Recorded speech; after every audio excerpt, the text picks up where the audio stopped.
दोस्तों good morning. चलिए हम लोग चलते हैं भारत की आवाज़ के अगले सवाल पर, पढ़ते हैं और क्या कुछ सवाल है उसको देखेंगे और क्या जवाब दिया है कलाम साहब ने उसका भी हम लोग पढ़ेंगे और सुनेंगे। ये रहा दोस्तों 6वां सवाल।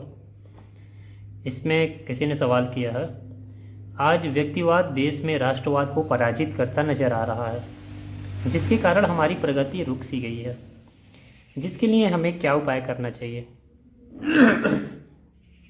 शुभम दास नाम के स्टूडेंट ने पूछा है, जो कोलकाता के हावड़ा से हैं। इसमें कलाम साहब ने इस सवाल का जवाब दिया है, मेरा विचार है कि 1857 से 1947 तक जब देश का स्वाधीनता आंदोलन जोरों से चल रहा था, राष्ट्रवाद की भावना बहुत प्रबल थी।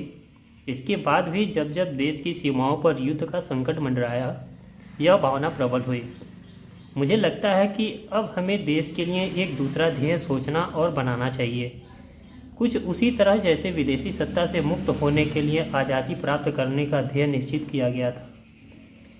यह दूसरा ध्येय है भारत को पूर्ण विकसित राष्ट्र के रूप में खड़ा करना, और इससे हमारी राष्ट्र भावना फिर से जागृत हो उठेगी। देखिए कितना बेहतरीन जवाब दिया हमारे कलाम साहब ने। व्यक्तिवाद राष्ट्रवाद को पराजित करता नज़र आ रहा है, ये तो देखने को मिलता ही है ज़्यादातर।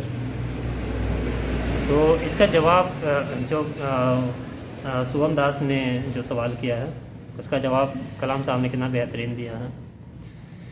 दोस्तों इस सवाल पे आप लोगों का क्या जवाब होगा, आप अपने पॉइंट ऑफ व्यू से मुझे कमेंट के माध्यम से बता सकते हैं।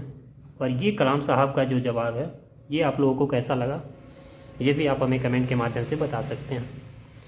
मिलेंगे अगले वीडियो में, तब तक के लिए जय हिंद दोस्तों और जय कलाम।